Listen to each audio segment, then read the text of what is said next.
করার জন্য বিজয় সাধন অনুরোধ জানাচ্ছি ঢাকাস্থ দাগন মিয়া যুব ফোরামের সভাপতি মঞ্জু আলম টিপু সাহেব।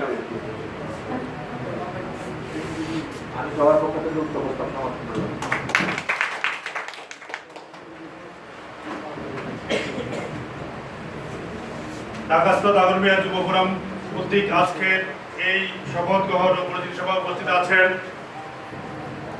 আমাদের বন্ধুবর ঢাকাস্থ দাগন মিয়া যুব ফোরামের প্রতিষ্ঠাতাদের অন্যতম ব্যারিস্টার সাইফুল আলম সাইফুল ভাই উপস্থিত আছেন, প্রতিষ্ঠাতাদের অন্যতম এবং প্রতিষ্ঠাতা সাধারণ সম্পাদক। আপনারা জানেন দীর্ঘদিনের আমাদের এই যুব ফোরাম দীর্ঘ 10 বছর পর্যন্ত অতিবাহিত হতে আমাদের সাথে যে কাজে কাজ মিলিয়ে সকল দুঃখে কষ্টে যে আমার সাথে ছিল। এবং আমি একটি কথা গর্বের সাথে বলতে হয় যে আমি সংগঠনের সাথে যে কোনো সিদ্ধান্ত ভুল নিয়েছি বা সঠিক নিয়েছি দায় নিয়েছি, কখনো আমাকে প্রশ্ন করে নাই সে শাহাদ হোসেন সেলিম ভাই দীর্ঘ 10 বছর পর্যন্ত। হয়তো ব্যক্তিগতভাবে আমাকে পরক্ষণে বলছে যে আপনার এই জিনিসটা হয়তো ঠিক হয় না, কিন্তু এটা আমার ব্যক্তিগতভাবে বলছে যে তার এই সহযোগিতা। আপনারা জানেন সেলিম ভাই শুধু যুব ফোরাম নয়, সেলিম ভাই আমাদের ঢাকাস্থ দাগন মিয়া যুব ফোরাম, আমাদের দাগনমিয়াবাসীর অলংকার মনে করি আমরা। আজকে এই ঢাকাস্থ দাগন মিয়া যুব ফোরাম আপনারা জানেন প্রতিষ্ঠার পর থেকে ঢাকাস্থ দাগন মিয়া যুব ফোরাম থেকে আমাদের প্রথম মিটিংয়ে কয়েকজন বক্তা বলছিল একটা স্টার হয়ে আসবে, আমরা সেই স্টারদের নমুনা বলি। যুব ফোরাম থেকে স্টার হয়ে দাগন মিয়ার মেয়র হয়েছেন মেয়র ওমর ফারুক খান।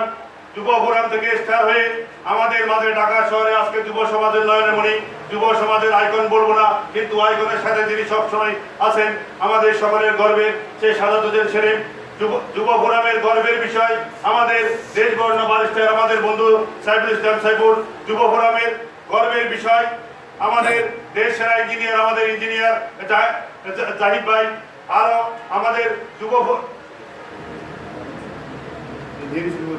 আমাদের ইঞ্জিনিয়ার শরীফ জাহিদ।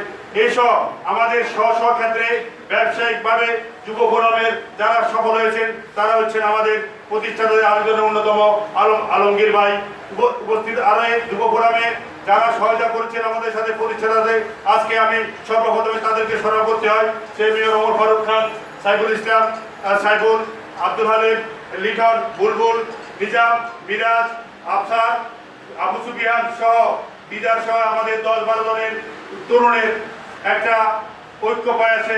ঢাকার বুকে দাগনমিয়াবাসীর এক মহান মিলন মেলা হয়েছে। বন্ধুরা আপনারা জানেন কি কারণে যুব ফোরামের সৃষ্টি হয়েছিল। আমরা দেখেছি ঢাকার বুকে ফেনীর অনেকগুলা সংগঠন আছে, কিন্তু দাগনমিয়ার লোকদেরকে সকল সংগঠনে অবমূল্যায়ন করা হয়, তাদেরকে কোনো জায়গাতে লাগা হয় নাই, দাগনমিয়ার কোনো ইউনিটি নাই। এই দাগনমিয়ার ইউনিটিকে শক্ত করতে গিয়ে আমরা ঢাকাস্থ দাগন মিয়া যুব ফোরামের কতিপয় যুবক স্বপ্ন দেখি, সেই স্বপ্নের বাস্তবায়নে আমরা 10 বছর পর্যন্ত নিরলস কাজ করে গেছি। কাজ করতে আমাদের অনেক ব্যর্থতা হয়েছে। সকল ব্যর্থতার দায়ভার ইতিমধ্যে আমাদের সাধারণ সম্পাদক নিয়েছেন এবং আমি নিয়েছি। আমি শুধু বলবো আমাদের অনেক ব্যর্থতার মধ্যে শুধু একটি মাত্র সফলতা আমরা অর্জন করেছি যে দাগনমিয়াবাসীর পরিচয় ঢাকার বুকে দাগনমিয়াবাসীর একটা ইউনিটি আমরা গঠন করেছি। আর আগামী দিনে আপনাদের সকলের কাছে আমার অনুরোধ রাখবো সকল দুঃখ কষ্ট ভুলে গিয়ে এই ইউনিটি আপনারা বজায় রাখবেন, কারণ ইউনিটি বজায় থাকলে সকলের মূল্যায়ন হবে। একা কখনো কেউ কিছু হতে পারবে না। আমরা কেউ কখনো একা কোনো কিছু ঐক্যবদ্ধ প্রচেষ্টা ঐক্যবদ্ধ হবে। যুব সমাজ অনেক কিছু করতে হবে। দাগনমিয়ার যুব সমাজ, আমি দাগনমিয়ার রাজনীতি যাবো না, শুধু এটাই বলি ঢাকার বুকে দাগনমিয়ার যে যুব সমাজের যে ইউনিটি গঠন হয়েছে, আজকে আমাদের সাথে নতুন ভাবে আমরা যাদেরকে কমিউনিটি এনেছি, আমাদেরকে অনেক পৃষ্ঠপোষক, অনেক রাঘব বোয়াল, অনেক টাকার আমাদেরকে ভয়ভীতি এবং টাকার অফার করে অনেক নামি দামি কিংবা অনেক সংখ্যায় শ্রেণীর লোকদেরকে এই যুব ফোরামের কমিটিতে আনার জন্য সভাপতি সম্পাদক করার জন্য আমাদেরকে অফার করেছিল। সেটা অনেকে জানেন কিংবা অনেকে জানেন না, কিন্তু আমরা সকল কিছুর মহবলে গিয়ে যারা আমাদের সাথে দীর্ঘত দিনে কাঁধে কাঁধ মিলিয়ে কাজ করেছে, আমাদের সাথে হয়েছে, তাদের মধ্যে থেকে যুব ফোরামের কমিটি হয়েছে।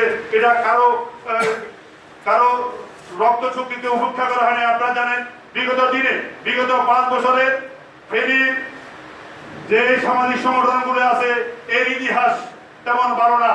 আপনারা জানেন, অনেক কথা বলতে চাই না।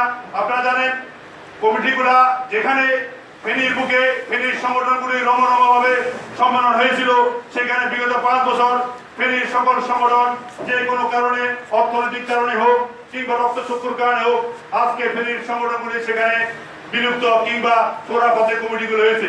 কিন্তু আমরা বলতে পারি, আমরা ঢাকা দাগন মিয়া যুব ফোরাম আমাদের সাধারণ সম্পাদক সাধারণ সেলিম এবং আমাদের অ্যাডভোকেট সাইফুল সহ আমাদের আরো যারা ছিলেন সরোয়ার ভাই কিংবা ইঞ্জিনিয়ার সেলিম সহ মিলে আমরা ঢাকার বুকে শুধু দাগনমিয়াবাসী নয়, ঢাকার বুকে ফেনীর সকল নেতৃবৃন্দের সামনে উপস্থিতিতে আমরা সেদিন আমাদের কমিটি ঘোষণা করেছি।